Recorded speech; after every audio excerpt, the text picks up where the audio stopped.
that you are? Or have you yet to find your passion?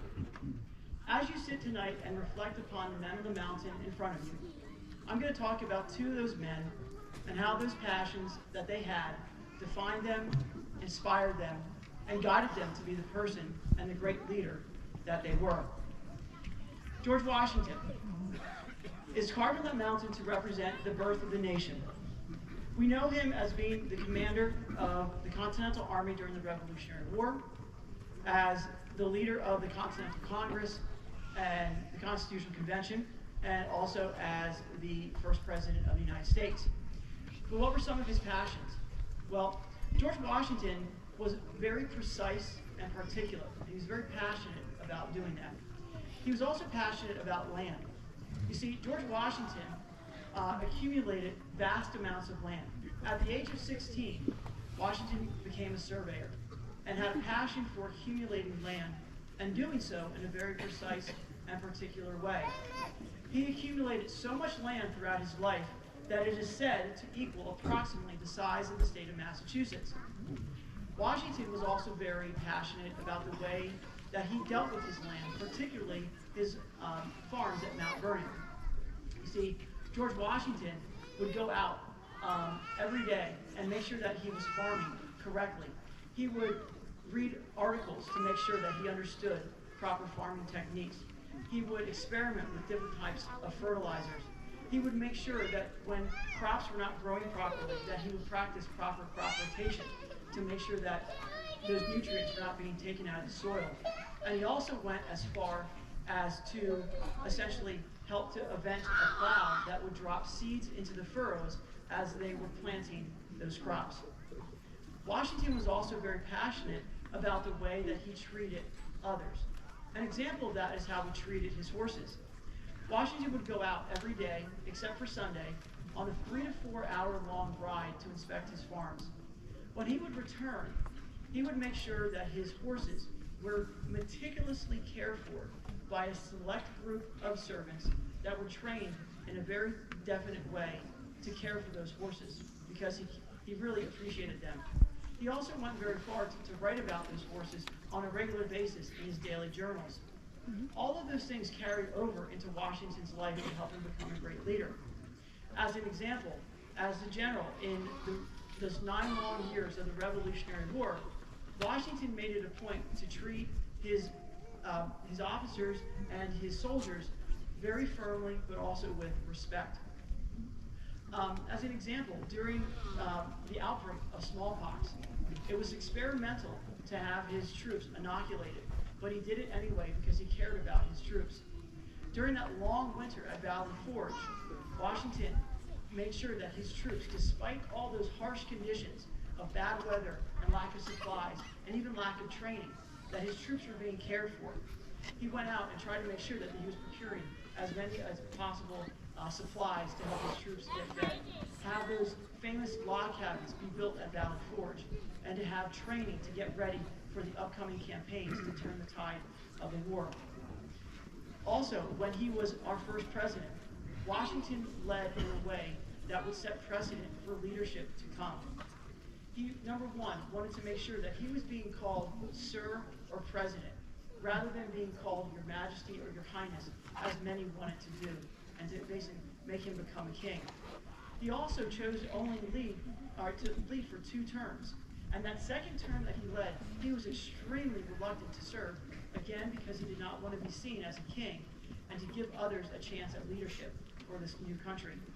And finally, when he was choosing that cabinet to help advise him, he chose men that were of varying backgrounds and different beliefs, not because he wanted yes men, but because he wanted men that were going to give him that different kind of background, so that way he could lead this country in its infancy and to be a great leader. All those things helped to define him and to help him become a great leader. Now, Theodore Roosevelt, we know him to be on that mountain to represent the development of the country, specifically for the Panama Canal. Well, we also know Roosevelt for his time in the New York Assembly, for being a Rough Rider, leading his men on San Juan Hill, and also as being our 26th president. Well, Roosevelt also had some passions of his own that made him very unique. For example, at a very early age, Roosevelt was diagnosed with asthma. And basically, his father said to him that you need to be strong, both physically and mentally.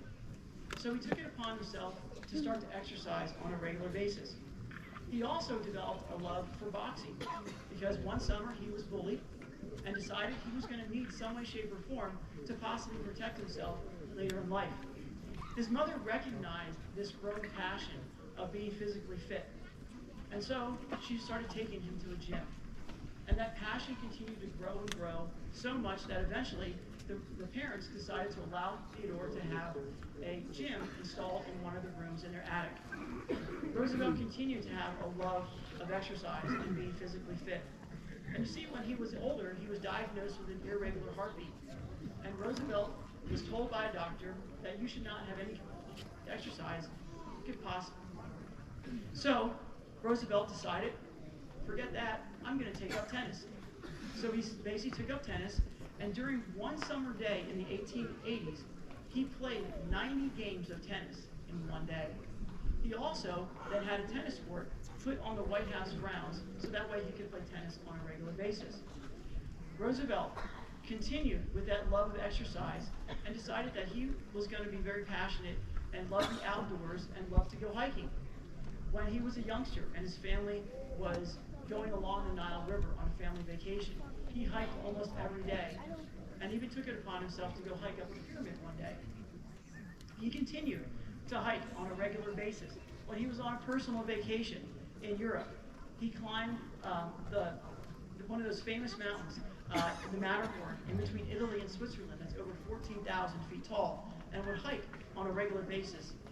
He continued with that passion for hiking and walking by walking to work almost every day when he was in New York, and also walking to work as many times as he could when he was in Washington, D.C. as our president.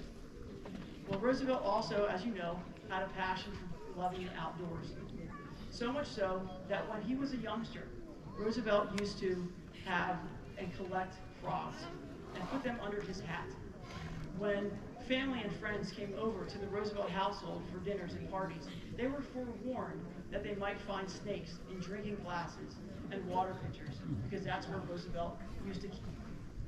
He also continued to grow and collect vast amounts of specimens, and so he eventually had so many specimens that his parents allowed him to create in another room and in the attic the Roosevelt Museum of Natural History.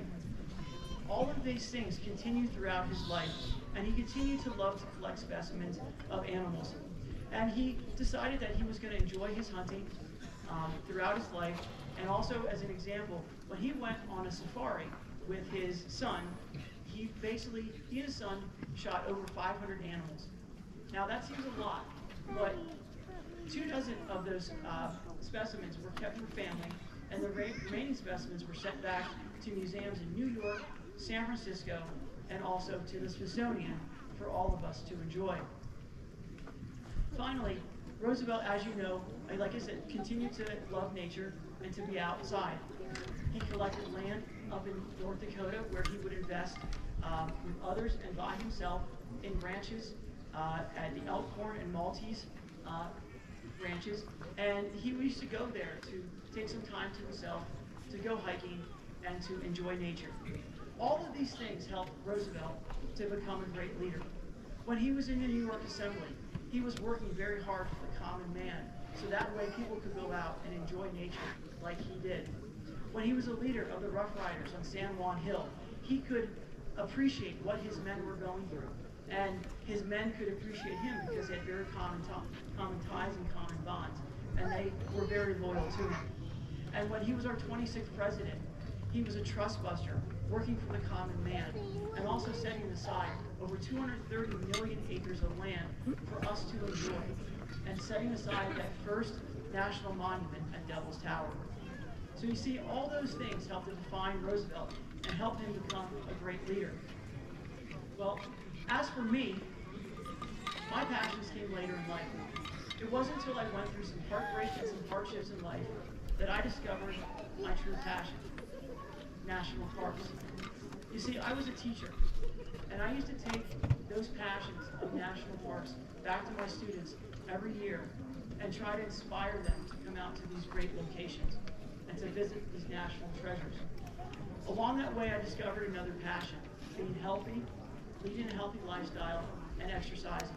So that way I could discover these places in ways that many of my students could only imagine or see in pictures or see on the internet. And along that way, I had a dream that maybe one day I could possibly work in a national park. And now, that passion has become a reality, and I get to share that passion with you, the visitors.